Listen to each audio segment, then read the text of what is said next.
Hello నమస్తే. Welcome to reality check. Andhra Pradesh సంబంధించిన తాజా రాజకీయ పరిణామాలపైన మనతో మాట్లాడడానికి జై భీమ్‌రావ్ భారత్ పార్టీ అధ్యక్షులు జడ శ్రవణ్ కుమార్ గారు మనతో పాటు లైవ్‌లో జాయిన్ అవుతున్నారు. సో, ఆంధ్రప్రదేశ్ సంబంధించిన తాజా రాజకీయాలు జడ శ్రవణ్ కుమార్ గారితో మాట్లాడదాం. సార్ నమస్తే. సార్ మేజర్‌గా నిన్న, ఈరోజు ఆంధ్రప్రదేశ్ రాజకీయాల్లో మేజర్‌గా గమనిస్తోంది చంద్రబాబు నాయుడు గారికి సంబంధించిన కేసులు. ఓ ముఖ్యమంత్రి తన పైనున్న కేసుల్ని విత్‌డ్రా చేయించుకుంటున్నారు అధికారాన్ని అడ్డం పెట్టుకొని, ఇలాంటి ఒక ప్రచారం జరుగుతోంది. ఏసీబీ కోర్టు కేసులు 2 కేసులు ఎత్తేసింది. మిగతా కేసులు కూడా ఎత్తేయడానికి రంగం సిద్ధమవుతున్నట్లుగా చూస్తున్నాం. అసలు ఈ అంశానికి సంబంధించి ఏం జరిగింది? ఏం జరగబోతోంది? ఏం జరిగే అవకాశం ఉంది ఫర్దర్‌గా? ఈ నరసింహులు గారు ఇక్కడ మనం మనం రాజ్యాంగం దగ్గర నుంచి వద్దాం. హ్మ్. కాన్స్టిట్యూషన్ నుంచి వస్తే సార్. కాన్స్టిట్యూషన్ లో 3 ప్రధానమైనటువంటి ఎగ్జిక్యూటివ్, లెజిస్లేటివ్, జ్యుడిషియల్. హ్మ్. అయితే లెజిస్లేటివ్, ఎగ్జిక్యూటివ్, జ్యుడిషియల్ హ్మ్. అంటే న్యాయ చట్టాలను తయారు చేసే బాధ్యత ఎంపీలు, ఎమ్మెల్యేల మీద ఉంటే హ్మ్. దాన్ని బాధ్యతాయుతంగా ఎగ్జిక్యూట్ చేసేటువంటి బాధ్యత ఎగ్జిక్యూటివ్ మీద ఉంటే, హ్మ్. వీళ్ళు చేసినటువంటి చట్టాల్లో గాని, లేకపోతే ఇంప్లిమెంట్ చేసే విధానంలో ఏదైనా తప్పు ఒప్పులు ఉంటే దాన్ని కరెక్ట్ చేసేటువంటి బాధ్యత జ్యుడిషియరీ ఉంటుంది. హ్మ్.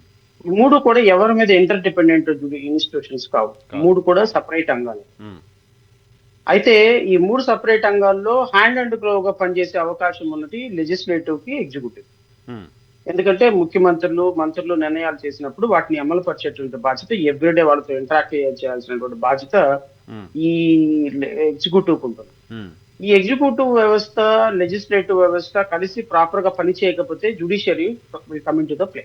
ఓకే. ఇదాది మన దేశం యొక్క స్ట్రక్చర్ ఇలాగే ఉంటుంది. హ్మ్. కానీ రోజు రోజుకి ఎలా అయిపోతుంది అంటే, హ్మ్. ఈ 3 స్ట్రక్చర్స్ లో 2 structures already hand and glove గా వర్క్ చేస్తున్నాయి. వాళ్ళు ఇద్దరు కూడా కొల్యూడ్ అయిపోయి వ్యవస్థల మొత్తాన్ని సర్వనాశనం చేస్తున్నారు. Number 1 legislative, number 2 executive. Okay. IPS ఆఫీసర్లు, ఐఏఎస్ ఆఫీసర్లు ఏ ప్రభుత్వం ఉంటే ఆ ప్రభుత్వానికి అనుగుణంగా నిర్ణయాలు తీసుకుంటారు. ఏ ప్రభుత్వం ఉంటే ఆ ప్రభుత్వానికి అనుగుణంగా వాళ్ళ యొక్క పోస్టింగ్‌ల కోసం వాళ్ళ యొక్క వ్యవహార శైలి పనిచేస్తా ఉంటుంది. హ్మ్. రూల్ ఆఫ్ లా ఉండదు. ఐపీసీ ఉండదు. సీఆర్‌పీసీ ఉండదు. కాన్స్టిట్యూషనల్ మ్యాండేట్ ఉండదు. హ్మ్. ప్రజలు మనకు జీతాలు ఇస్తున్నారు. ప్రజల కోసం మనం పనిచేయాలి. మనం ప్రమాణం చేసినట్టు పనిచేయాలని ఐపీఎస్‌లు, ఐఏఎస్‌లు మర్చిపోయి చాలా దూరం చాలా సంవత్సరాలు అయిపోయింది. హ్మ్. ఇప్పుడు కొద్దో గొప్పో వ్యవస్థల్ని కాపాడుతుంది. లేకపోతే డెమోక్రసీ మీద ప్రజలకు కొంత నమ్మకం కలిగించున్న ఒక వ్యవస్థ ఏది అంటే న్యాయ వ్యవస్థ. సార్. సో, ఈ న్యాయ వ్యవస్థ గురించి నేను కాసేపు పక్కన పెడతాను. తర్వాత మాట్లాడతాను హ్మ్. దాని గురించి. హ్మ్. టూ నేను డెప్త్‌గా వెళ్ళటంలా అంటే ప్రజలకు అర్థం కావటానికి నేను ఒక ఔట్‌లైన్ ఇస్తున్నా. ఇప్పుడు సార్. జరుగుతున్నటువంటి సినారియో ఎలా ఉంది అనే దాని మీద. సార్. నరసింహరావు గారు 2014 నుంచి 19 వరకు తెలుగుదేశం పార్టీ ప్రభుత్వం అధికారంలో ఉంది. హ్మ్. ఈ 14 నుంచి 19 వరకు తెలుగుదేశం పార్టీ అధికారంలో ఉన్నప్పుడు, హ్మ్. 19 తర్వాత వచ్చినటువంటి రాష్ట్ర ప్రభుత్వాలు హ్మ్. వైఎస్ఆర్ కాంగ్రెస్ పార్టీ అనుకుందాం. హ్మ్. వైఎస్ఆర్ కాంగ్రెస్ పార్టీ. అధికారంలోకొచ్చింది. ఇక్కడ మీరు గమనించాల్సింది ఏంటి అంటే ఇది ప్రభుత్వంలో ముఖ్యమంత్రులు వస్తూ ఉంటారు, పోతూ ఉంటారు. But government is a continuous process. Correct. IPS ఆఫీసర్లు, ఐఏఎస్ ఆఫీసర్లు వాళ్ళే ఉంటా ఉంటారు. హ్మ్. ఒక ఐఏఎస్ ఆఫీసరు అంటే నేను మీకు ఒక ఆహ్, ఇన్నర్ రింగ్ రోడ్ సారీ హ్మ్. లిక్కర్ కుంభకోణం కేసు గురించి నేను మీకు ఒక చిన్న లిక్కర్ కుంభకోణం గురించి సారీ స్కిల్ డెవలప్‌మెంట్ కుంభకోణం గురించి, లిక్కర్ కుంభకోణం గురించి చెప్తాను. ప్లీజ్. దీంట్లో ఏం జరిగింది? హ్మ్. స్కిల్ డెవలప్‌మెంట్ కుంభకోణంలో గౌరవనీయ మాజీ ముఖ్యమంత్రి గారు ఇప్పుడు ముఖ్యమంత్రి గారు హ్మ్. గత కేసు పెట్టే సందర్భానికి ముఖ్యమంత్రి ప్రతిపక్ష నేత. మాజీ ముఖ్యమంత్రిగా ఉన్నటువంటి చంద్రబాబు నాయుడు గారి మీద హ్మ్. అజయ్ రెడ్డి చైర్మన్ ఏపీఎస్ఎస్డిసి తాడేపల్లి గుంటూరు అనే అతను హ్మ్. ఒక కంప్లైంట్ పెట్టారు. హ్మ్. ఏమని కంప్లైంట్ పెట్టారు అంటే, హ్మ్. చంద్రబాబు నాయుడు గారు అనేటువంటి వ్యక్తి హ్మ్. ఈ ఈ ఈ రాష్ట్రంలో చంద్రబాబు నాయుడు అనేటువంటి వ్యక్తి ముఖ్యమంత్రిగా పనిచేసినప్పుడు హ్మ్. ఆ, మేము రెగ్యులర్ ఫైల్స్ మేము రివ్యూ చేస్తున్న సందర్భంలో హ్మ్. ఈయన ఆ, సార్ ఈయన అజయ్ రెడ్డి చైర్మన్ సార్. అంటే official capacity okay. Ajay Reddy chairman. హ్మ్. అఫీషియల్ కెపాసిటీలో ఆయన ఏం చేశాడు? 8/9/2021లో హ్మ్. డైరెక్టర్ జనరల్ ఆఫ్ పోలీస్ కి ఒక లెటర్ రాశాడు. ఓకే. ఒక కంప్లైంట్ ఇచ్చాడు. హుహు. ఏమని కంప్లైంట్ ఇచ్చాడు అంటే, హ్మ్. మేము రెగ్యులర్ ప్రాసెస్ లో వెరిఫై చేస్తున్న సందర్భంలో ఉమ్, మాకు తెలిసింది ఏంటి అంటే ఉమ్, వీళ్ళు ఆ ఏంటది జిఎస్టి ఇంటెలిజెన్స్ పూణే వాళ్ళు ఉమ్, జిఎస్టి ఇంటెలిజెన్స్ పూణే వాళ్ళు ఉమ్, మాకు ఆ, కొన్ని డాక్యుమెంట్స్ పంపించి ఉమ్, allied computers international Asia private limited, ఉమ్, తర్వాత Patrick info services private limited, um, number 3 ఇన్వెబ్ info services private limited, um, and అర్హతి traders New Delhi, okay. And missus GA sales private limited New Delhi. ఉమ్, ఆ 5 కంపెనీలు shell company. ఉమ్, ఈ shell companies కి ఆ, ఈ shell companies కి 2 కంపెనీలు ఏంటి ఆ కంపెనీలు అంటే design tech service systems private limited um, and Skiller enterprises private India limited. Um, ఈ రెండు కంపెనీస్ సిమెంట్స్ అనే కంపెనీలకి సబ్సిడరీ కంపెనీలుగా ఉన్నాయి. అంటే in in in in substance చెప్తాను ఉమ్, నరసింహ గారు. ఉమ్, ఆంధ్రప్రదేశ్ రాష్ట్రంలో ఉమ్, చంద్రబాబు నాయుడు గారు ఏం చేశారు అంటే ఉమ్, రాష్ట్రంలో యువతకి ఉద్యోగాల కల్పన జరగాలి అంటే ఉమ్, యువతలో నైపుణ్యం ఉండాలి, ఉండాలి. ఉమ్, స్కిల్ డెవలప్మెంట్ ఉండాలి, వాళ్ళలో స్కిల్ ఉండాలి. ఉమ్, ఈ స్కిల్ ఉండాలి అంటే ఆ స్కిల్ వాళ్ళకి డెవలప్మెంట్ చేసే వాళ్ళ ట్రైనర్స్ కి ట్రైనింగ్ ఉండాలి. ఉమ్, సో ట్రైనర్స్ కి ట్రైనింగ్ ఇచ్చేటువంటి ఇన్స్టిట్యూషన్ ఉమ్, ఈ సంస్థ గుజరాత్ లో ఎస్టాబ్లిష్మెంట్ జరిగి వాళ్ళు చాలా అద్భుతంగా ఇతర రాష్ట్రాలతో కొలాబరేట్ అయిపోయి ట్రైనర్స్ కి ట్రైనింగ్ ఇచ్చేటువంటి ఇన్స్టిట్యూషన్స్ పెట్టుకున్నారు. ఉమ్, సో ఇన్స్టిట్యూషన్స్ పెట్టుకున్న తర్వాత ఆంధ్రప్రదేశ్ రాష్ట్రం ఏం చేసింది, ఉమ్, ఈ రాష్ట్రంలో స్కిల్ డెవలప్మెంట్ జరగాలి అంటే మన ట్రైనర్స్ కి ట్రైనింగ్ ఉండాలి, కొన్ని క్లస్టర్స్ ఏర్పాటు చేయాలి. ఉమ్, సో అందుకోసం అని గుజరాత్ వెళ్ళి గుజరాత్ లో ఈ సిమన్స్ కంపెనీకి సంబంధించినటువంటి వాళ్ళని అప్రోచ్ అయ్యి ఇదిగో మా రాష్ట్రంలో కూడా మీరు ఈ స్కిల్ డెవలప్మెంట్ చేయండి, Hmm. మీరు చేస్తున్నటువంటి స్కిల్ డెవలప్మెంట్ లో మీరు 90% అంటే మేము 90% పెట్టుబడి పెడతాము, Hmm. ఎందుకంటే వాళ్ళు ఫ్రీ ఆఫ్ కాస్ట్ తోటి చేస్తాము, Hmm. మీరు జస్ట్ 10% మీరు చేస్తే సరిపోతుంది, Hmm. మేము కొంత పెట్టుబడి పెట్టుకుంటాము, మీరు మీరు ఆ మిగతా 10% లో పెట్టుబడి పెట్టండి అని చెప్పేసి ఏం చేశారు, Hmm. వాళ్ళు మన రాష్ట్రంలో స్కిల్ డెవలప్మెంట్ 6 క్లస్టర్స్ ఏర్పాటు చేయడానికి అంగీకరించారు. ఓకే. 6 క్లస్టర్స్ ఏర్పాటు చేయడానికి అంగీకరించి ఉమ్, వాళ్ళు ఏం చేశారు, 10% అమౌంట్ మీరు కట్టండి చాలు, మిగతా అమౌంట్ మేమే ఇన్వెస్ట్మెంట్ పెట్టుకొని మేమే ట్రైనింగ్ ఇచ్చుకుంటాం అని. ఉమ్, దానికి అనుగుణంగా ఇమ్మీడియట్ గా చంద్రబాబు నాయుడు గారు ఏం చేశారు, ఉమ్, వితౌట్ క్యాబినెట్, ఉమ్, ఉమ్, వితౌట్ ఏవైనా ఒక కార్పొరేషన్ ఎస్టాబ్లిష్మెంట్ జరగాలి అంటే ఉమ్, బిజినెస్ రూల్స్ ప్రకారం క్యాబినెట్ అప్రూవల్ ఉండాలి. ఉండాలి. జివో ఎంబసీ నెంబర్ 4 డేటెడ్ 36/2015 ఏం చేశారు, ఈ జివో ద్వారా ఉమ్, skill development entrepreneurship and innovation department clearance project of establishment of cements అంటే centre of excellence and technical skill development institutions um, and skill development centres in the state of Andhra Pradesh approved అని చెప్పేసి ఏం చేశారు, ఉమ్, ఈ కంపెనీలు establishment జరగకుండా ఉమ్, skill development కి సంబంధించి క్లస్టర్స్ ఎస్టాబ్లిష్మెంట్ జరగకుండానే ఉమ్, 370,78,80,000 రూపాయలు ఉమ్, ఈ ఈ ఈ ఈ- నేను ఏదైతే చెప్పానో ఈ 2 కంపెనీలకి ట్రాన్స్ఫర్ చేసి పడేసి, ఓకే. ఈ 370 కోట్ల రూపాయలు ట్రాన్స్ఫర్ చేయడానికి క్యాబినెట్ అప్రూవల్ లేదు, ఉమ్, బిజినెస్ కార్పొరేషన్ రూల్స్ అప్రూవల్ లేదు, ఉమ్, ఈ కార్పొరేషన్ ఎస్టాబ్లిష్మెంట్ చేయడానికి క్యాబినెట్ అప్రూవల్ లేదు. ఉమ్, ఏ 2 కంపెనీలు అయితే మన ఆంధ్రప్రదేశ్ రాష్ట్రంలో మేము ఎస్టాబ్లిష్మెంట్ చేస్తామని వచ్చినాయో ఉమ్, ఈ 370 కోట్ల రూపాయలని నేను ఇంతకు ముందు చదివి వినిపించినట్టుగా ఈ 5 షెల్ కంపెనీలకి ఈ అమౌంట్ రూట్ చేసి నేను ఇంకా మీకు 5 కంపెనీలు చదివి వినిపించాను ఇంతకు. అవును, అవును. షెల్ కంపెనీస్ అంటే వీళ్ళు రిపోర్ట్ లో రాసుకున్నారు, um, Allied computers international private limited, um, factory of information private limited, Inweb info services limited um, and Harihat traders, GSLs private limited. ఈ కంపెనీలకి ఈ మనం ఏదైతే 370 కోట్ల రూపాయలు ఆంధ్రప్రదేశ్ నుంచి ట్రాన్స్ఫర్ అయ్యాయో ఉమ్, ఈ 370 కోట్ల రూపాయలు ఆ 2 కంపెనీల నుంచి ఈ షెల్ కంపెనీస్ ఈ 2 కంపెనీలకి, ఉమ్, అంటే ఈ 370 కోట్ల రూపాయల అమౌంట్ సైఫన్ ఆఫ్ అయిపోయింది, దీని మీద ఇమ్మీడియట్ గా యాక్షన్ తీసుకోండి అని డీజీపీకి ఒక లెటర్ రాస్తే ఉమ్, వీళ్ళు ఉమ్, ఇమ్మీడియట్ గా ప్రిలిమినరీ ఆడిట్ చేయించారు, సైంటిఫిక్ ఆడిట్ చేయించారు సార్. ఉమ్, ఆంధ్రప్రదేశ్ రాష్ట్రంలో ఉమ్, scientific audit report. Okay. Forensic audit was also conducted by the APSSDC Hmm. over the said salesman APSCDCL project, and it was found that around 241 crores was misappropriated by causing wrongful loss to the government of AP through bogus invoices by the technologies partner along with the others. అవును. APSSDC తేల్చింది ఏంటంటే forensic audit. ఈ forensic audit report అనేది చాలా కీలకం చాలా ఉన్నది. కీలకం ఎందుకు కదా. నేను ఈ మాట చెప్తున్నానంటే బిఫోర్ లాడ్జింగ్ ఎఫ్ఐఆర్ వీళ్ళు ఫోరెన్సిక్ సైన్స్ ఆడిట్ కూడా చేయిస్తారు. ఓకే, ఎఫ్ఐఆర్ కంటే ముందే ఏ చేశారు. కంపెనీ ద్వారా ఆడిట్ చేయించారు అనేది కూడా రాశారు దీంట్లో. వీళ్ళు ఏ కంపెనీ ద్వారా మేము ఆడిట్ చేయించామో కంపెనీ ఆడిట్ రిపోర్ట్ సబ్మిట్ చేశారు court. Okay, audit report submit చేసి ఇలా 371 కోట్ల రూపాయలు ఇది పూణేలో జిఎస్టీ ఎక్కొట్టారనే వచ్చిన దాని మీద మేము ఎంక్వైరీ చేస్తే ఫిక్స్ చేస్తే ఆంధ్రప్రదేశ్ రాష్ట్ర ప్రభుత్వంలో చంద్రబాబు నాయుడు అనేటువంటి వ్యక్తి 370 కోట్ల రూపాయలు ఈ విధంగా వాళ్ళందరికీ కూడా ట్రాన్స్ఫర్ చేసి ఇవి బోగస్ కంపెనీ ద్వారా ఈ అమౌంట్ రూట్ అయ్యి మేము సైంటిఫిక్ ఆడిట్ చేస్తే సైంటిఫిక్ ఆడిట్ లో మాకు తేలినటువంటి నిజాలు ఇవన్నీ. కాబట్టి ఇమ్మీడియట్ గా యాక్షన్ తీసుకోండి చంద్రబాబు నాయుడు మీద, బికాస్ ఈ మిస్అప్రాపరేటెడ్ 370 crores రూపీస్ అని చెప్పేసి వాళ్ళు అండర్ 370 crores రూపీస్ ఇవ్వటానికి కూడా నరసింహ గారు మీకు బడ్జెట్ అప్రూవల్ కూడా వాళ్ళు కాపీ కూడా పెట్టారు. టీఓఆర్టీ నెంబర్ 2452 డేటెడ్ 9/9/2015 ద్వారా ఏం చేశారు, APSI in pursuance of the orders issued reference read above the secretary department of skill development corporation entrepreneurship and invoice is hereby issued a budget release order for an amount of rupees 270 crores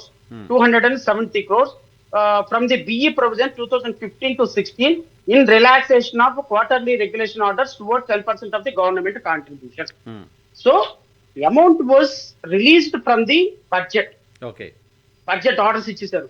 ఈ amount ఎక్కడికి వెళ్ళి అట్లా actual గా skill development కుంభకోణంలో clusters ఏర్పాటు చేసి నిజంగానే వాళ్ళకి ట్రైనింగ్ ఇచ్చి వాళ్ళ ఈ 6 క్లస్టర్స్ ద్వారా కొన్ని వందల మంది ట్రైనింగ్ అయ్యి బయటకు వచ్చినట్టయితే there is no issue at all.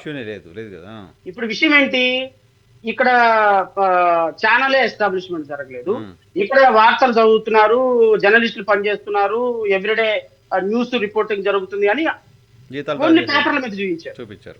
పైగా పట్టుకుంది స్టేట్ గవర్నమెంట్ కాదు, central GST intelligence, central GST ద్వారా వచ్చినటువంటి వ్యవస్థ. సెంట్రల్ జిఎస్టీ ద్వారా వచ్చిన దాని మీద ఒక మాజీ IAS officer scientific audit report చేసి సైంటిఫిక్ ఆడిట్ రిపోర్ట్ లో పూర్తి ఆధారాలతోటి అసలు నరసింహరావు గారు మీరు ఈ రిమాండ్ రిపోర్ట్ చూస్తే, అంటే చంద్రబాబు నాయుడు గారిని రిమాండ్ ఇవ్వమని అడిగినటువంటి రిపోర్ట్ చూస్తే నాకు తెలిసి 26 పేజీల రిమాండ్ రిపోర్ట్ రాశారు వాళ్ళు. 26 పేజీల రిమాండ్ రిపోర్ట్ లో నాకు తెలిసి 1000 ఎలిగేషన్స్ ఆయన మీద పెట్టింది. అంటే ఏ స్థాయిలో ఈయన రూట్ చేశాడు, ఏ విధంగా షెల్ కంపెనీస్ ఏర్పాటు చేశాడు, ఏ విధంగా ఆడిట్ రిపోర్ట్ ఇచ్చాడు, ఏ విధంగా బిజినెస్ రూల్స్ వైలేట్ చేశాడు, ఇవన్నీ కూడా నేనేమంటానంటే ఇవన్నీ ఆధారాలతోటి పెట్టారు, ఆధారాలతోటి చేశారు నేను అనటం. ఒక ప్రాథమికమైనటువంటి రిమాండ్ రిపోర్టు పోలీసులు అప్పుడున్నటువంటి అధికారులు ఒక ప్రాథమికమైనటువంటి ఆధారాలతోటి పోలీసులు ఏసీబీ కోర్టులో రిమాండ్. కోర్టు ఏం చేసింది, ఇవన్నీ కూడా పరిశీలించిన తర్వాత రిమాండ్ యాక్సెప్ట్ చేసింది. 54 రోజులు ఇంచుమించుగా రిమాండ్ లో ఉన్నారు స్కిల్ డెవలప్మెంట్ కేసు. ఈ 54 రోజులు రిమాండ్ లో ఉన్న తర్వాత ఇప్పుడు ఆటోమేటిక్ గా గవర్నమెంట్ ఎప్పుడైతే మారిపోయిందో ఇదే ఆఫీసర్ వెళ్ళి తూచి ఆడిటింగ్ రిపోర్ట్ తప్పు, తూచి సెల్ కంపెనీలే లేవు, తూచి మేము పెట్టిందంతా తప్పుడు రిపోర్టు, అసలు చంద్రబాబు నాయుడు గారు ఏం చేయలేదు, చంద్రబాబు నాయుడు గారు ఒక్క రూపాయి కూడా మరి బడ్జెట్ రిలీజ్ అయినటువంటి 270 కోట్లు ఎక్కడికి వెళ్ళి, ఇప్పుడు మీరు ఏదైతే ఆడిట్ రిపోర్ట్ ఇచ్చి ఈ ఆడిట్ రిపోర్ట్ 370 కోట్ల రూపాయలు షెల్ కంపెనీస్ కి వెళ్ళిపోయి ఒక్క క్లస్టర్ కూడా ఎస్టాబ్లిష్మెంట్ జరగలేదు, ఒక్క స్కిల్ డెవలప్మెంట్ సెంటర్ కూడా ఆంధ్రప్రదేశ్ రాష్ట్రంలో ఎస్టాబ్లిష్మెంట్ జరగలేదు, ఒక్కళ్ళకి కూడా ఈ రాష్ట్రంలో ట్రైనింగ్ ఇవ్వలేదు, అన్ని కూడా పేపర్స్ మీద ఉన్నాయి. మరి ఫైనాన్స్ డిపార్ట్మెంట్ మేము అప్రూవల్ ఇవ్వము అని చెప్పి అది కూడా రాశారు. ఒక ఫైనాన్స్ సెక్రటరీ అండర్ సెక్రటరీ కింద ఉన్నటువంటి ఒక అధికారి, ఒక lady, I don't want to name her, ఆ లేడీ డిసెంట్ రాసింది నేను అప్రూవల్ ఇవ్వను అని. డిసెంట్ రాసినటువంటి దాన్ని కూడా ఓవర్కమ్ చేసి ఇచ్చేశారు. కాబట్టి ఈ committed misappropriation of 378 crores of public money అని రాసిన ఆధారాలన్నీ కోర్టు ముందుకు రాకుండా, విచారణ జరగకుండా ఈ రోజు మీరు కేసుని ఓవర్ నైట్ ఏసీబీ కోర్టులో తూచి అని చెప్పేసి ఏసీబీ కోర్టులో ఫైనల్ రిపోర్ట్ ఇస్తే ఆ ఫైనల్ రిపోర్ట్ ని కళ్ళు మూసుకుని యాక్సెప్ట్ చేస్తున్నటువంటి ఏసీబీ న్యాయస్థానం ఆ ఫైనల్ రిపోర్ట్ లో అసలు ఇంతకు ముందు మళ్ళీ ఇదే కోర్టు, ఉమ్, ఏసీబీ కోర్టే, ఉమ్, నేను అదే చెప్తున్నా, ఇంతకు ముందు చెప్పాను నేను. ఏసీబీ కోర్టు ఇంచుమించుగా వీళ్ళు వేసిన రిమాండ్ రిపోర్ట్ ఇదైతే ఉమ్, నరసింహారావు గారు, ఉమ్, ఏసీబీ కోర్టు 19/9/2023 28, సారీ ఎన్ని పేజీలు కూడా చెప్తాను నేను. ఇదే ఏసీబీ కోర్టు 77 పేజీలతోటి ఒక రిమాండ్ ఆర్డర్ ఇచ్చింది నరసింహారావు గారు. ఓకే. ఏమని? ఉమ్, సిఐడి పోలీసులు ఇన్ని ఆధారాలు చూపుతుంటే, ఉమ్, ఇన్ని ఆధారాలు దగ్గర పెట్టుకొని ఉమ్, ప్రైమా ఫేసి లేదు, ఎక్యూజ్ ని రిమాండ్ ఇవ్వద్దు అని చెప్పిన వాదనని తోసిపుచ్చుతూ ఉమ్, ఇదే ఏసీబీ కోర్టు ఉమ్, 77 పేజీలతోటి చంద్రబాబు నాయుడు గారిని రిమాండ్ ఆర్డర్ ఇచ్చింది. Okay. Now you tell me, um, వ్యవస్థలు ఎలా టర్న్ అవుతుందో చూడమని చెప్తున్నాను నేను. Okay, correct. అంటే మీ స్టార్టింగ్లో చెప్పిన పాయింట్కి చట్టాలు చేసేవాళ్ళు, చట్టాలను ఇంప్లిమెంట్ చేస్తున్న అధికారులు మారడం వేరు. బట్ కోర్టులకు పైన ఇప్పటివరకు అది లేదు. బట్ ఇది చూస్తే that's what I'm saying. Oh, that's what I'm saying. Um, um, um, వ్యవస్థలు ఎలా టర్న్ అవుతున్నాయో చూడమన్నా. ఏసీబీ అనేది ఒక వ్యవస్థ. ఉమ్, ఏసీబీ చంద్రబాబు నాయుడు ఉన్నా ఒకే రూల్ ఉండాలి, పవన్ సారీ జగన్మోహన్ రెడ్డి గారు ఉన్నా ఒకే రూల్ ఉండాలి, రేపొద్దున పవన్ కళ్యాణ్ వచ్చినా ఒకే రూల్ ఉండాలి, ఉమ్, ఒకే పేపర్ ఉండాలి. ఉమ్, ఎందుకు అంటే సిఐడి డిపార్ట్మెంట్ మారదు, సిఐడి డిపార్ట్మెంట్ బిజినెస్ రూల్స్ మారవు, ఏపీ సెక్రటరియట్ రూల్స్ మారు, సిఆర్పిసి మారదు, ఐపీసీ మారదు, ఫోరెన్సిక్ సైన్స్ ఆడిట్ మారదు, షెల్ కంపెనీస్ మారవు, వీళ్ళు చేసిన allegations on record remand report లో మారు. ఉమ్, కానీ మారింది గవర్నమెంట్. ఉమ్. ఒక్క గవర్నమెంట్ మారితే ఆటోమేటిక్ మిగతా మొత్తం మారిపోయింది. That is the fate of the state. చట్టం మారడం ఏంటి? ఎందుకు మారిందో అడుగుతున్నాను. ఉమ్, ఉమ్, నేను ఏసీబీ కోర్టును అడిగింది, సార్. ఇంత మెటీరియల్ పెట్టుకొని 77 పేజీల ఆర్డర్లతోటి ఉమ్, లాస్ట్ అంటే గవర్నర్ ఏసీబీ న్యాయమూర్తి 77 పేజీల ఆర్డర్ ఇచ్చి, ఉమ్, 77 పేజీల ఆర్డర్ లో ఇన్ని ఎలిగేషన్స్ ఉన్నాయి అక్యూజ్ మీద, ఉమ్, కాబట్టి రిమాండ్ ఇవ్వటమే కరెక్ట్, రిమాండ్ ఎట్టి పరిస్థితుల్లో రిజెక్ట్ చేయటం కుదరదు. So he was asked to go for a remand um, and 77 pages remand report ఇచ్చింది. That remand report also under challenge before high court. Okay. High court said absolutely fantastic order అది, Hmm. We don't want to interfere, ACB న్యాయస్థానం rightly applied mind అని చెప్పేసి ఇచ్చిన తర్వాత ఉమ్, నేనేమంటానంటే, ఇప్పుడు ఈ రిమాండ్ రిపోర్ట్ లో రాసిన అంశాలన్నీ నిజమని చెప్పడం నా ఉద్దేశం కాదు, ఉమ్.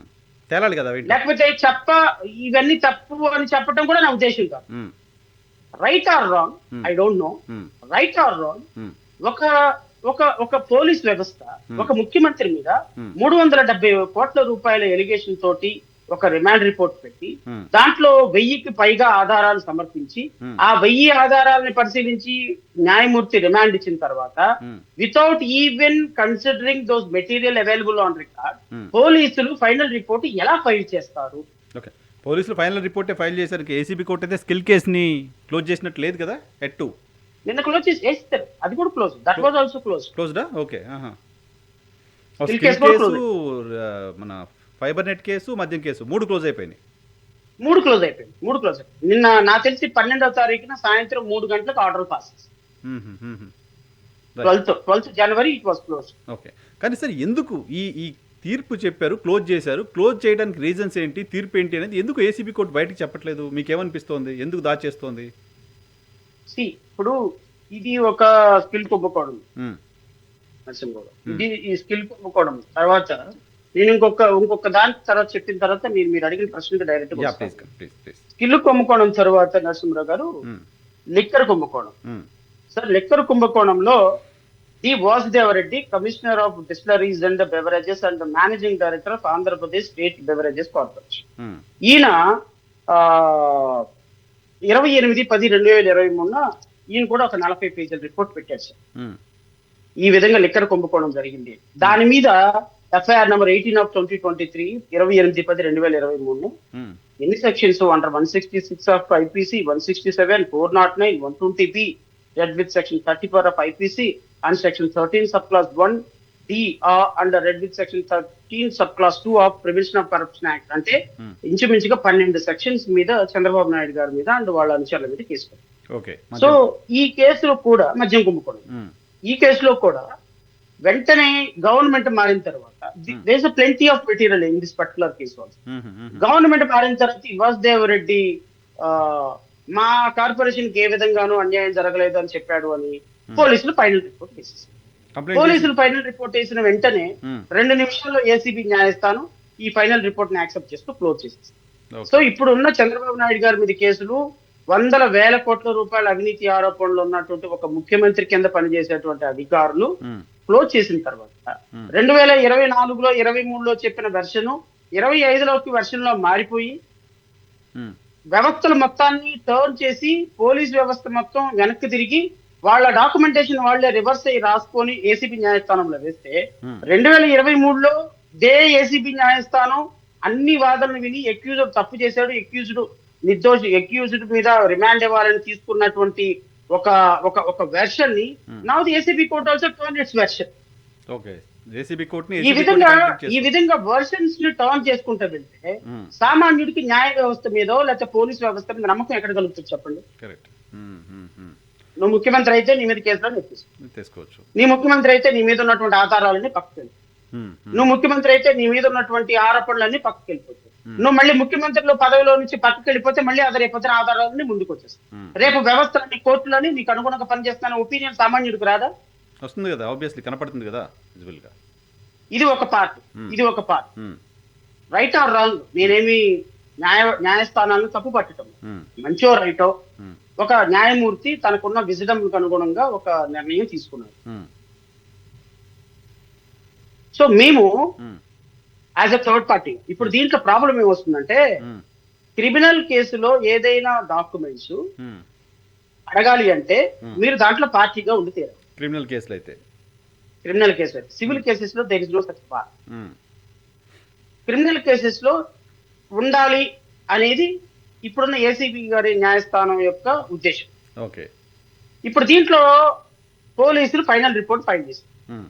పోలీసులు ఎవరి కింద పనిచేస్తున్నారు? ఎక్యూజ్డ్ కింద పనిచేస్తున్నారు. అవును కదా. ఎందుకు? ఐఏఎస్ ఆఫీసర్లు ఐపీఎస్ ఆఫీసర్లు అందరికి రేటింగ్ ఇచ్చేది ఎవరు? ఎక్యూజ్డే, చంద్రబాబు నాయుడే. చంద్రబాబు నాయుడు వాళ్ళకి ప్రమోషన్ ఇవ్వాలన్నా పోస్టింగ్ ఇవ్వాలన్నా చంద్రబాబు నాయుడు. సో ఎక్యూజ్డ్ కింద పనిచేస్తుంది. ఒక ఎక్యూజ్డ్ కింద పనిచేసేటువంటి పోలీస్ ఆఫీసరు ఎక్యూజ్డ్ కి ఫేవర్ గా రాస్తాడా, ఎక్యూజ్డ్ కి వ్యతిరేకంగా రాస్తాడా? ఆబ్వియస్లీ వ్యతిరేకంగా రాసే పరిస్థితి ఉండదు కదా. Obviously dominating character so accused ఉంటుంది. సో ఇప్పుడు ఎక్యూజ్డ్ రాసినటువంటి ఫైనల్ రిపోర్ట్ ని బయట ఎవరు పెడతారు? పోలీసులు పెట్టరు. దానివల్ల బెనిఫిట్ పొందేది ఎవరు? చంద్రబాబు నాయుడు. ఆయన బయట పెట్టడు. సో ప్రాసిక్యూషన్ డాక్యుమెంట్లు అడగదు, ఎక్యూజ్డ్ డాక్యుమెంట్లు అడగదు. డాక్యుమెంట్లు ఎవరు అడగాలి? థర్డ్ పార్టీ అడగకూడదు క్రిమినల్ కేసులో. మరి థర్డ్ పార్టీ అడగకూడదు అనేది ACB court version, but third party అడగొచ్చు అనేది మా version. Okay, ACB court version అది. సో మరి బయటికి రావాలి కదా. లా ఏం చెప్తుంది అంటే నరసింహరావు గారు, victims are entitled for the entitled of the documents which pertain to criminal court అని చెప్తుంది. విక్టిమ్స్ ఓన్లీ ఎంటైటిల్ అంటుంది డెఫినేషన్ పార్ట్ లో విక్టిమ్స్. నేనేమంటాను అంటే Chandrababu Naidu is being a chief minister of the state. ఆయన మిస్యూజ్ చేసిన ప్రతి రూపాయి public money. Every person is victim కదా. Every person is, where is the money? Where money? Government? How the government will get the money? Public దగ్గర నుంచే కదా. Taxes రకరకాల రూపాల్లో. ట్యాక్స్ ఎవరు కడుతున్నారు? పబ్లిక్ మనీ వేస్ట్ అయింది. మరి నేను విక్టిమ్ కదా. అంతే కదా. ఎవ్రీ ఆంధ్రప్రదేశ్ సిటిజన్ విక్టిమే కదా. Every citizen of the state or country or victim. So therefore నేను బీయింగ్ ఏ విక్టిమ్ గా మీరు సిఐడి ఫైల్ చేసిన పోలీస్ రిపోర్ట్ ఏంటి, దానికి మీరు అనుకూలంగా ఇచ్చినటువంటి రీజనింగ్ ఆర్డర్ ఏంటి ఇవ్వమని అడిగా. No you are not entitle because you are a stranger to the case. Okay. So అది హైకోర్టులో నిన్న ఫైల్ చేశాము ఏసీబీ కోర్టు ఆర్డర్ల మీద. రేపు హైకోర్టు ఏదో ఒక నిర్ణయం తీసుకుంటుంది.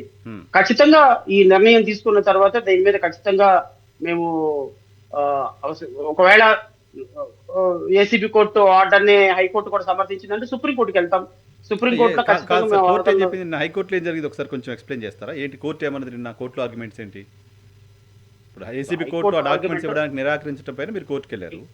హైకోర్టు నా వర్షన్ ఏంటి అంటే సిబిఐడి ఫైల్ చేసిన final report, ACB court pass చేసినటువంటి ఆర్డర్స్ తెలుసుకునే హక్కు ప్రతి సామాన్యుడికి, ప్రతి ప్రతి పౌరుడికి ఉంటుంది. ఉమ్, అదేమి దేశ సమగ్రతకు సంబంధించినటువంటి అంశాలు కాదు కదా, ఉమ్. రహస్యాలు ఏం కాదు కదా, రహస్యాలు ఏం కాదు కదా. పారదర్శకంగా ఉండాల్సిందే ఈ కోర్టులో. ఇవి ట్రాన్స్పరెన్సీ ఉండాలి, ఉమ్, అకౌంటబిలిటీ ఉండాలి, ఉమ్, కోర్టు పాస్ చేసినటువంటి ఆర్డర్లకి ఒక శాంటిటీ ఉండాలి. ఉమ్, సో ఏ విధమైనటువంటి లాజిక్ వాళ్ళు ఏం రీజనింగ్ ఇచ్చారు? ఇప్పుడు నేనేమంటాను, ఫారెన్సిక్ సైన్స్, ఫారెన్సిక్ ఆడిటింగ్ చేశారు అంటున్నారు, షెల్ కంపెనీస్ ఉన్నాయి అంటున్నారు, ఉమ్, 370 కోట్ల రూపాయలు ట్రాన్స్ఫర్ చేశారు షెల్ కంపెనీస్ అంటున్నారు. ఉమ్, జిఎస్టీ వాళ్ళు కూడా వీళ్ళ మీద ఎంక్వైరీ ఇనిషియేట్ చేశారు. ఉమ్. చాలా మందిని జిఎస్టీ ఎన్ఫోర్స్మెంట్ డైరెక్టరేట్ అరెస్ట్ చేసింది అవును. ఈ సిమెంట్స్ కంపెనీ. ఇప్పుడు దీని అంతటి మీద ఏం ఫైండింగ్ ఇచ్చారు సిఐడి వాళ్ళకి నాకు తెలియాలి కదా. కరెక్ట్. నిజంగానే ప్రాపర్గా ఏం లేదు అని ఫైండింగ్ చేస్తే అదేంటో కూడా తెలియాలి కదా, తెలుసుకునే హక్కు ఉంటుంది కదా యాజ్ ఎ విక్టిమ్. మేబీ నిజంగానే రేపొద్దున సిఐడి వాళ్ళు ప్రాపర్ గానే వేసి ఉండొచ్చు. ఈ ప్రాపర్ గా వేసేదానికి లాజిక్ ఏంటి?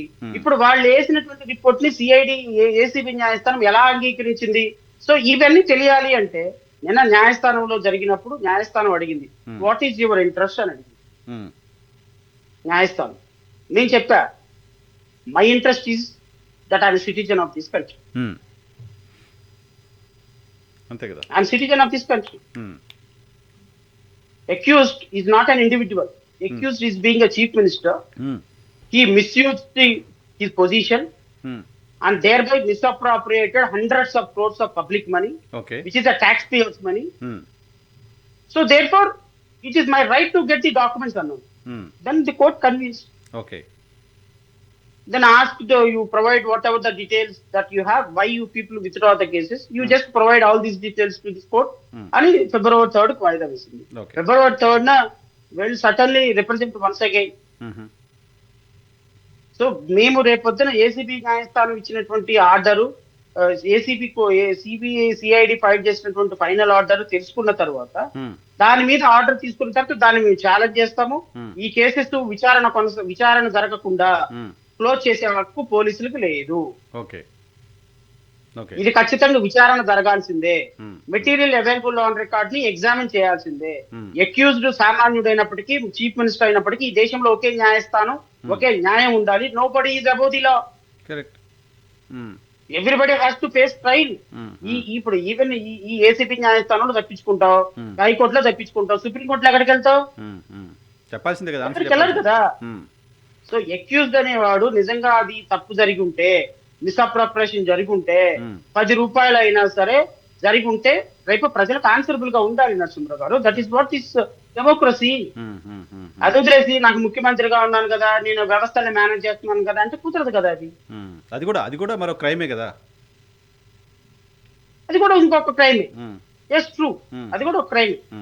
సరే, ఇక్కడ నాకు ఒక విషయం చెప్పండి. స్కిల్ డెవలప్మెంట్ కేసు ఎత్తేసారు, ఇంక లేదు, బాబు గారి పైన కేసు లేదు.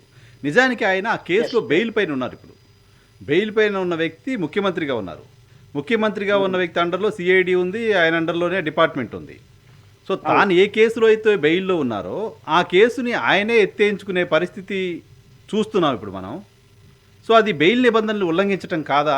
బెయిల్ నిబంధనలు ఉల్లంఘించినట్టయితే అసలు ఇప్పుడు బెయిల్ రద్దు అయ్యే పరిస్థితి ఉంటుందా? బెయిల్ రద్దు చేయడానికి సంబంధించిన అవకాశం ఉంటుందా? లేదండి, ఉండదు. ఎట్లా? ఎందుకు ఉండదు అంటే ఇప్పుడు అల్టిమేట్ గా క్రైమ్ అనేది ఏ కోర్టులో ఉంటుంది అంటే ఏసీబీ న్యాయస్థానంలో ఉన్నదే క్రైమ్. ఈవెన్ సుప్రీం కోర్టుకి వెళ్ళినా, హైకోర్టుకి వెళ్ళినా అవన్నీ కూడా ఆ కన్సర్న్ క్రైమ్ కి అధిపతులు కాదు. ఇట్స్ నాట్ మై బేబీ అంటే it's baby of ACB court. Okay. File అక్కడ అయింది కాబట్టి, ఏసీబీ కేసు కాబట్టి ఫైల్ అక్కడ అయింది. అది ఇన్స్టిట్యూషన్ కోర్ట్. అది ఓకే. ఈ ఇన్స్టిట్యూషన్ కోర్ట్ లో ఇచ్చేటువంటి ఫైండింగ్స్ కానీ ఆర్డర్లు కానీ తప్పైతే హైయర్ కోర్టుకి వెళ్తాయి. But foundation court is ACB court. Okay. So ACB court ACB court bail ఇవ్వనప్పుడు ఏం చేశారు?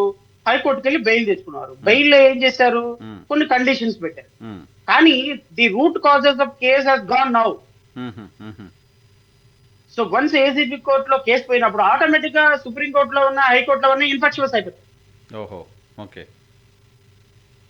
సో ఏసీబీ కోర్టులో ఈ రోజు ఏసీబీ కోర్టులో కేసు ఏ రోజైతే పోయిందో ఉమ్. ఆటోమేటిక్ గా బెయిల్ అనే ఇష్యూ హైకోర్టు పెట్టిన డైరెక్షన్ కావచ్చు, సుప్రీంకోర్టు పెట్టిన డైరెక్షన్స్ కావచ్చు, అన్ని పోతాయి. ఓహో ఓకే సో రేపొద్దున బెయిల్ కండిషన్స్ వైలేట్ చేశాడండి, మీరు ఇచ్చిన బెయిల్ కండిషన్స్ వైలేట్ చేశాడని నేను హైకోర్టుకి వెళ్ళాను అనుకోండి, అసలు క్రైమే లేదంటే క్రైమే కింద కోర్టులో క్లోజ్ చేశారు. ఇంకా ఏపీ హైకోర్టు పెట్టిన కండిషన్స్ ఏంటి, సుప్రీంకోర్టు పెట్టిన కండిషన్స్ ఏంటి అనొచ్చు.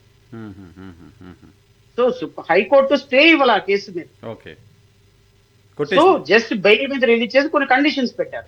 కింద కేసు క్రైమే క్లోజ్ అయిపోయినప్పుడు there is no order at all in force. Okay, ఇక్కడ నాకు ఇంకో క్లారిఫికేషన్ కావాలి సార్. ప్రజాప్రతినిధుల కోర్టులో కదా ఈ కేసులన్నీ కూడా తేల్చాల్సింది, వాళ్ళ పరిధిలోకి వస్తాయి కదా. ఏసీబీ కోర్టు ఓ ప్రజాప్రతినిధిపై నమోదైన కేసుని అలా కొట్టేయడానికి సంబంధించిన అవకాశం ఉంటుందా? కమిగేన్ సార్, ప్రజాప్రతినిధుల కోర్టు కదా పరిధిలోకి కదా వస్తారు. చంద్రబాబు నాయుడు గారు ఎమ్మెల్యే, కేసు నమోదైనప్పుడు ఎమ్మెల్యే, ఇప్పుడు ఎమ్మెల్యే ముఖ్యమంత్రి. సో ఈ కేసుని ప్రజాప్రతినిధుల పరిధిలో కోర్టు పరిధిలో ఉండాల్సిన కేసుని ఏసీబీ కోర్టు కొట్టేయడానికి అవకాశం ఉంటుందా? అది that is very good point. అది కూడా నేను మళ్ళీ రెండో పాయింట్ మీతో డిస్కస్ చేయాలి, మీ ద్వారా రాష్ట్ర ప్రజలకు కూడా చెప్తున్నాను సార్. 2017లో సుప్రీంకోర్టు ఏం చేసిందంటే 2017లో ప్రజాప్రతినిధుల మీద మాజీ ప్రజాప్రతినిధి అయినా ప్రజెంట్ ప్రజాప్రతినిధి అయినా ఎమ్మెల్యే ఆర్ ఎంపీ ఎవరైనా కానీ ఈ ఎమ్మెల్యేస్ ఎంపీస్ మీద పెట్టినటువంటి కేసెస్ కొన్ని సంవత్సరాల పాటు కొనసాగుతూ వెళ్తున్నాయి. సో వీటిని స్పెషల్ గా ట్రయల్ చేయాల్సినటువంటి బాధ్యత, స్పెషల్ గా ఎక్స్పీడియేట్ గా క్లోజ్ చేయాల్సినటువంటి బాధ్యత ప్రభుత్వాల మీద, కోర్టుల మీద ఉంది. ఏ విధంగా కోర్టులలో వేల కేసులు పెండింగ్ ఉండటం వల్ల సామాన్యుడికి న్యాయ వ్యవస్థ మీద నమ్మకం కోల్పోతుందని ఏం చేశారు, ప్రతి రాష్ట్రంలో ఒక స్పెషల్ కోర్టు పెట్టారు. అది ఎక్స్క్లూజివ్ గా ఎంపీ ఎమ్మెల్యేల కేసులు అన్ని కూడా ఆ కోర్టుకి ట్రయల్ కోసం ఆ కోర్టుకి రావాలి విచారణ కోసం. ఓకే, విచారణ కోసం రావాల్సిన సందర్భంలో ఇప్పుడు చంద్రబాబు నాయుడు కేసు గత ప్రభుత్వంలో వచ్చినప్పుడు ఆయన అప్పటికి MLA, Kuppam MLA. So Kuppam ఎమ్మెల్యేగా ఉన్నటువంటి ఆయన కేసు రిజిస్టర్ అయిన వెంటనే ప్రజాప్రతినిధుల కోర్టుకు వెళ్లకుండా ఏసీబీ కోర్టుకు వచ్చింది. సో ఏసీబీ కోర్టుకి రావటమే తప్పు అంటాను నేను. ఎందుకు తప్పు అంటానంటే అబౌవ్ 7 years 5 years పైబడిన అఫెన్సెస్ అన్ని కూడా జిల్లా స్థాయిలో ఉన్న ఏసీబీ ప్రజాప్రతినిధుల కోర్టు మాత్రమే దానికి అవకాశం ఉంటుంది. అక్కడే చేయాలి, ఏ ప్రొసీడింగ్ జరిగినా అక్కడే జరగాలి. వీళ్ళు ఏం చేశారు అంటే సిఐడి న్యాయస్థానం కానీ సిఐడి న్యాయస్థానం కన్వీనియన్స్ కోసం తీసుకొచ్చుకున్నారు. సో అక్కడ రిమాండ్ యాక్సెప్ట్ చేసి అక్కడ ప్రొసీజర్ అంతా కంప్లీట్ చేసి అక్కడే ఛార్జ్ షీట్ వేస్తే ఆ ఛార్జ్ షీట్ నెంబర్ చేసి ప్రజాప్రతినిధుల కోర్టుకు పంపిస్తాము, ఇప్పటి వరకు ఉన్న ప్రొసీజర్ అది అని ఏసీబీ న్యాయస్థానం అనుకుంటుంది. సో మిస్లీనియస్ ప్రొసీజర్ అంతా ఈ కోర్టులోనే కొనసాగుద్ది, కేవలం విచారణ కోసం మాత్రమే ప్రజాప్రతినిధుల కోర్టుకు వెళ్తుంది అని అంటుంది. నేనేమంటానంటే అసలు మీరు విచారణ కాదు కదా, ప్రజాప్రతినిధి అయ్యాడు అంటే అతను మీరు పెన్ను పెట్టడానికి కూడా లేదు అనేది నా వాదన. మీకు ఎందుకు ఈ మాట చెప్తున్నాను అంటే ఇప్పుడు ఫర్ ఎగ్జాంపుల్ మీకు 2021-22 కేసులో జస్టిస్ ఎన్వి రమణ ఇచ్చినటువంటి ఒక కేసు, ఒక జడ్జిమెంట్ ఇదే కేసులో అంటే ప్రజాప్రతినిధుల కేసులోనే ఒక జడ్జిమెంట్ ఇచ్చారు. ఏమైనా ఆర్డర్ ఇచ్చారంటే రెస్పెక్టివ్ హైకోర్టు చీఫ్ జస్టిస్ యొక్క అనుమతి లేకుండా దేశంలో ఏ కోర్టు ఏ కేసు విత్డ్రా చేయొద్దని ఒక డైరెక్షన్ ఇచ్చారు. మీకు గుర్తుందా? అవును, గుర్తుంది సార్, గుర్తుంది. అశ్విని కుమార్ దానిపైన విచారణ చేసిన సందర్భంగా ఇచ్చారు. అశ్విని కుమార్ కేసులోనే ఒక డైరెక్షన్ ఇచ్చారు. ఏమని అంటే ప్రజాప్రతినిధులకు సంబంధించినటువంటి కేసుల్ని ప్రభుత్వాలు విత్డ్రా చేసేసుకుంటున్నాయి జీవోల రూపంలో. సో దేర్ఫోర్ ఆ విధంగా ఏ విధంగానూ చేయొద్దు, రెస్పెక్టివ్ హైకోర్టు పర్మిషన్ కావాలి, చీఫ్ జస్టిస్ పర్మిషన్ కావాలని చెప్పారు. మరి అప్పుడు దీనికైనా కావాలి కదా, ఇప్పుడు ఈ 3 కేసులకి చీఫ్ జస్టిస్ పర్మిషన్ ఎక్కడ ఇచ్చారు? అంటే 2021లో ఇచ్చిన ఇంటీరియం డైరెక్షన్ 2023లో ఈ కేసు ఫుల్ గా డిస్పోజ్ అయిపోయింది కాబట్టి ఇంటీరియం డైరెక్షన్స్ గాన్. సెపరేట్ కోర్టులో వచ్చేసాయి కాబట్టి కోర్టులో జరగాలి హీరింగ్. ఈ కేసు డిస్పోజ్ అయిపోయింది కాబట్టి ఆ ఇంటీరియం డైరెక్షన్ లేదు దీంట్లో. సో ఇప్పుడు వీళ్ళు ఏమంటారు అంటే ఏసీబీ న్యాయస్థానం కానీ వీళ్ళు కానీ ఏమంటారు అంటే కేవలం విచారణ కోసం మాత్రమే ప్రజాప్రతినిధుల కోర్టుకు వెళ్ళాలి, అప్పటి వరకు ఏసీబీ న్యాయస్థానానికి జ్యూరిస్డిక్షన్ ఉంటుంది కాబట్టి పోలీసులు వేసిన ఫైనల్ రిపోర్ట్ మేము యాక్సెప్ట్ చేశాము అంటారు. ఓహో! అసలు పోలీసుల ఫైనల్ రిపోర్ట్ ఒకవేళ మీ దగ్గర మిస్లీనియస్ ప్రొసీజర్ జరిగినా హ్మ్. హ్మ్. పోలీసులు ఫైనల్ రిపోర్ట్ వేసి నువ్వు కేసు క్లోజ్ చేసే సందర్భానికి నీకు జ్యూరిస్డిక్షన్ ఉండదు. హుహు. హుహు. హుహు. అప్పుడు మళ్ళీ ప్రజాప్రతినిధుల కోర్టుకు రావాల్సిందే అది. వాళ్ళేమంటారు? ఇదిగో ప్రజాప్రతినిధులు మాకు ఇదిగో మా మీద ఫైనల్ రిపోర్ట్ వేశారు. We are sorry. హ్మ్. మేము ఏదో కొరియర్ వర్క్ చేయడానికి ఉన్నాం. మీకు హ్మ్. మీకు ఒక నా పర్సనల్ ఎక్స్‌పీరియన్స్ కూడా షేర్ చేస్తాను హ్మ్. నరసింహరావు ఈ హ్మ్. విషయంలో. హ్మ్. నరసింహరావు గారు 2016 సంవత్సరంలో ఎస్సీ, ఎస్టీ యాక్ట్ 2016కి ముందు ఒకలాగా ఉండేది. 16 తర్వాత ఒకలాగా అయింది. అమెండ్‌మెంట్ చేశారు. ఆ! ఏంటి అంటే 2016కి ముందు మెజిస్ట్రేట్‌లుగా మేమే కేసులు మొత్తాన్ని రిమాండ్ తీసుకునేవాళ్ళం.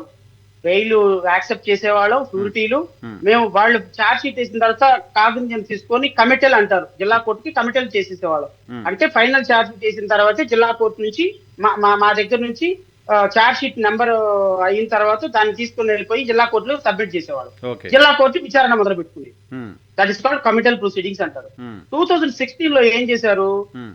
ఈ కమిటెల్ ప్రొసీడింగ్స్ ఇవన్నీ తీసేసి స్పెషల్ కోర్ట్‌ని ఎస్టాబ్లిష్ చేసి స్పెషల్ కోర్ట్‌కి అన్ని పవర్స్ ఇచ్చేసారు.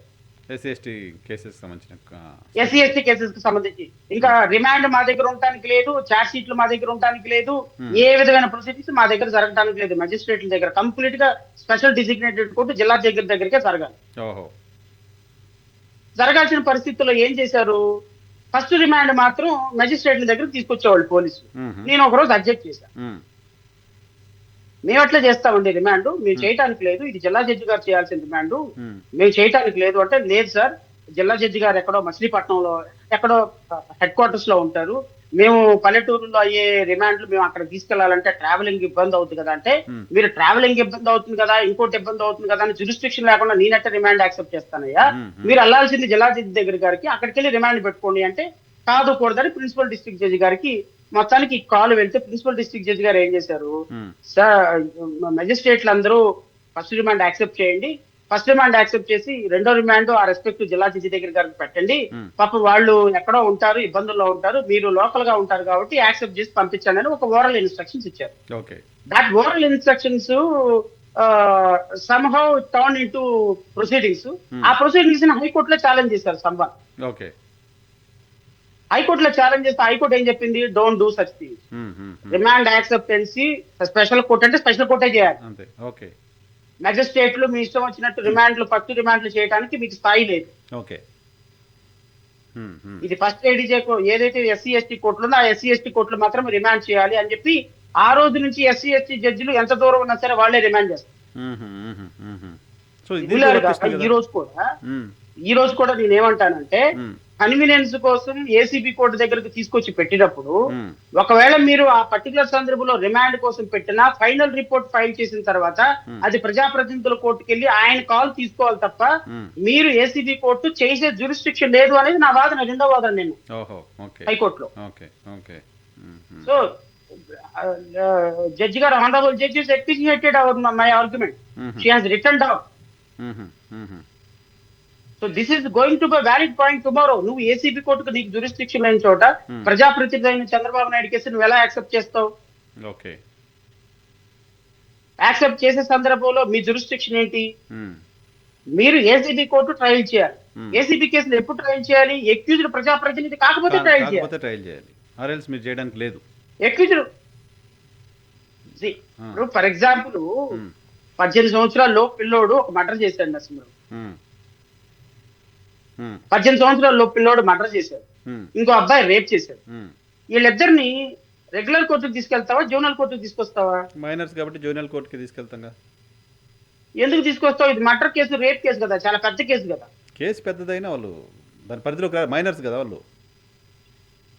మైనర్స్ కాబట్టి మైనర్స్ కోర్ట్‌కెళ్ళాలి. సో, మరి చైల్డ్ అక్యూజ్డ్ ప్రజాప్రతినిధి అయినప్పుడు ఏ కోర్టుకెళ్ళాలి కేసు? కరెక్ట్. ప్రజాప్రతినిధి కోర్ట్‌కే రావాలి. అక్కడే జరగాలి. రైట్. So okay. కాబట్టి హ్మ్. ఏసీబీ న్యాయస్థానం ఈ విషయంలో కూడా రేపొద్దున లా ఆఫ్ ప్రెసిడెంట్ ఫిక్స్ అవుతుందేమో నాకు తెలియదు. హ్మ్. బట్ ఓవరాల్ గా హ్మ్. నరసింహరావు హ్మ్. ఈ కేసెస్ లో చంద్రబాబు నాయుడు గారు తప్పు చేశారా? రైట్ చేశారా?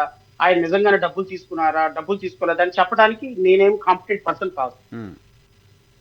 నేనేమంటానంటే నేను కోరేది ఏంటి అంటే గౌరవ ముఖ్యమంత్రి గారిని కూడా కోరేది ఏంటి అంటే హ్మ్. 40 సంవత్సరాలు సీనియర్ 45 సంవత్సరాలు సీనియర్ పొలిటీషియన్ గా ఉమ్, 16 సంవత్సరాలు ముఖ్యమంత్రిగా ఉన్న మీరు ఉమ్. న్యాయ వ్యవస్థను గౌరవించాల్సినటువంటి కనీస బాధ్యత మీ మీద ఉంది. ఉండాలి కదా, ఉంటుంది కదా, ఒక ఒక ఆదర్శంగా ఎందుకంటే ఉండాల్సింది. మీరు ఈ రాష్ట్రంలో ఉన్న ప్రతి ఒక్కరికి ఆదర్శప్రాయంగా నిలబడాలి. ఉమ్, మీరు తప్పుడు కేసులు పెట్టారు నా మీద అని మీ ఇష్టం వచ్చినట్టు మీరు కూడా తప్పుడు మార్గంలో వెళ్ళి క్లోజ్ చేయించుకుంటే ఉమ్, రేపొద్దున సామాన్యుడికి ఇప్పుడు అమరావతిలో రైతుల మీద కొన్ని వేల కేసులు పెట్టారు. ఉమ్. అవన్నీ కేసులు మరి వాళ్ళ ఎత్తేయలేదు ఎందుకు? అవును, అమరావతి రైతుల కేసులు ఎత్తేలేదుగా. కరెక్ట్. నేను అనేది ఏమి అంటే ఒక ముఖ్యమంత్రిగా మీరు విచారణ ఎదుర్కోండి, తప్పే ఉంది. ఇప్పుడు ఈ సిఐడి వేసిన పోలీసులు లిక్కర్ కేసు కావచ్చు, ఇన్నర్ రింగ్ రోడ్ కేసు కావచ్చు, స్కిల్ డెవలప్మెంట్ కావచ్చు, లేకపోతే ఇంకో కేసు కావచ్చు, లేకపోతే అక్కడ అన్నమయ్య జిల్లాలో ఉన్న 307 అంగళ్ళ కేసు కావచ్చు, ఈ అన్ని కేసెస్ కూడా మీరు విచారణని ఎదుర్కొని మీరు కోర్టులో నుంచి కడిగిన ముత్యంలాగా బయటికి రండి. సచ్చీలుడిగా నిరూపించుకోండి, అంతేగాని కేసులు కొట్టేయించుకుంటే నిజంగా దాంట్లో ఏ విధమైన ఇంప్రెషన్ వెళ్తుంది అంటే ఏ విధమైన ఇంప్రెషన్ వెళ్తుంది అంటే మీ కింద పనిచేసే ఎక్యూజ్డ్ కింద పనిచేసే ఐఏఎస్ ఆఫీసర్లు మా మా మా మా మా ముఖ్యమంత్రి గారు మా ఎక్యూజ్డ్ అద్భుతం సూపరు, మా ముఖ్యమంత్రి గారు ఆ తప్పే చేయలేదు అన్నట్టు మీ కింద పనిచేసే ఐపీఎస్ ఆఫీసర్లు ఐఏఎస్ ఆఫీసర్లు మీకు క్లీన్ చిట్ ఎట్లా ఇస్తారు?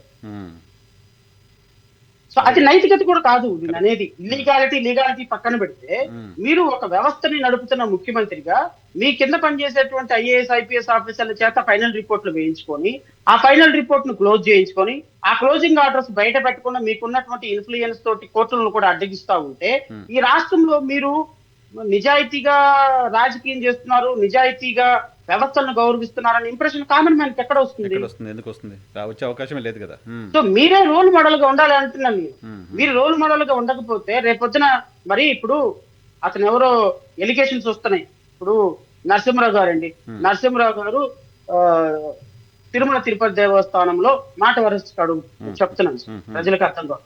తిరుమల తిరుపతి దేవస్థానంలో నరసింహరావు గారు ఎవరికో అపచారం జరిగింది అని ఒక చిన్న వార్త ప్లే చేస్తే మీ మీద ఎఫ్ఐఆర్ కట్టారు కదా. అవును, కట్టారు.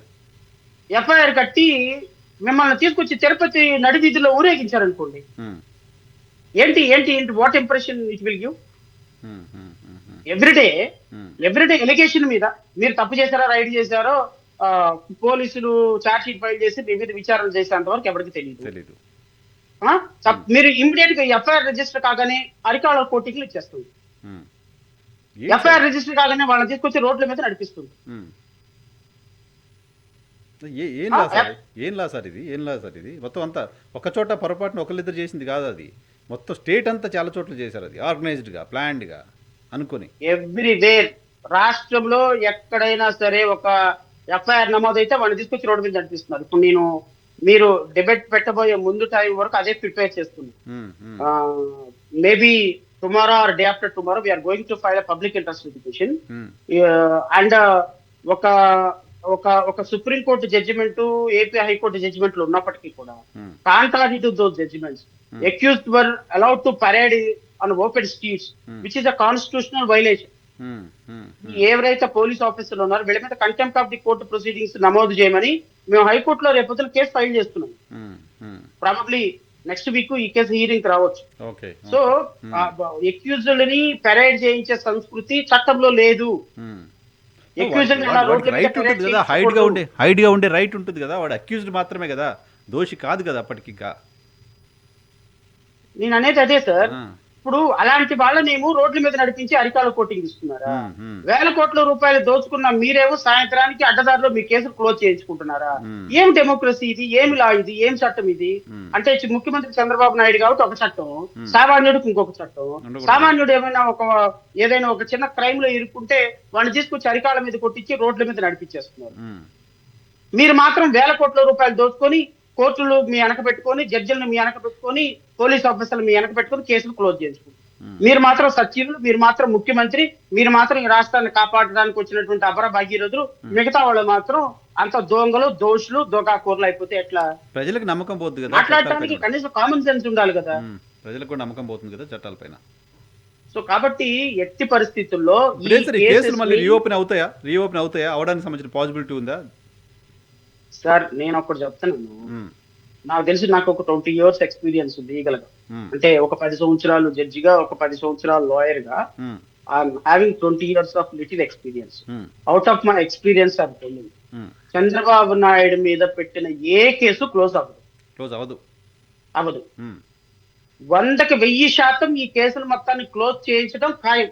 హ్మ్. ఓపెన్ చేయించు. ఎవడెవడైతే నేను ఇంకోటి కూడా చెప్తున్నా. ఎవడెవడైతే ఈ కేసెస్ లో హ్మ్.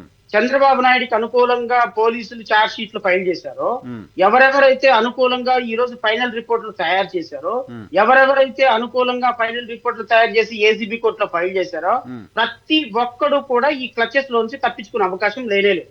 ఓకే. ఓకే. చంద్రబాబు నాయుడు ఈ కేసెస్ లో మళ్ళా జైలుకు వెళ్ళటం ఖాయం. హుహు. హుహు. హుహు. చంద్రబాబు నాయుడు శేష జీవితం జైల్లో ఉండటం ఖాయం.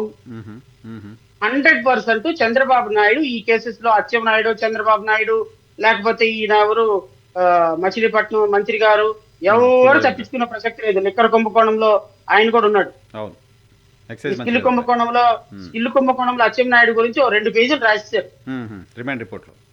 రిమాండ్ రిపోర్ట్ లో. హ్మ్. సో హ్మ్. స్కిల్ కుంభకోణంలో ఈ మంత్రుల్లో సగానికి సగం మంత్రులు ఈ కుంభకోణాల్లో ఉన్నారు. ఎవరిని వదిలే ప్రసక్తే లేదు. హుహు. హుహు. హుహు. చంద్రబాబు నాయుడు గారు ఈవెన్ ఇంక్లూడింగ్ నారా లోకేష్ కూడా ఈ రోజు రెడ్ బుక్ రాజ్యాంగం అమలు పరుస్తున్న నారా లోకేష్ కూడా ఇవన్నీ పాత కేసులు, ఇంకా కొత్తవి రాలా. ఇంకా అవును. పాత కేసులే కదా! కొత్తయి ఇప్పుడేం చేస్తున్నారనేది ఈ తెలీదు గదా! 2024 నుంచి 29 వరకు జరిగే కేసెస్ లో నాకు తెలిసి చెరొక 25 సంవత్సరాలు జైలు జీవితం గడిపే అవకాశం ఉంటది. హ్మ్.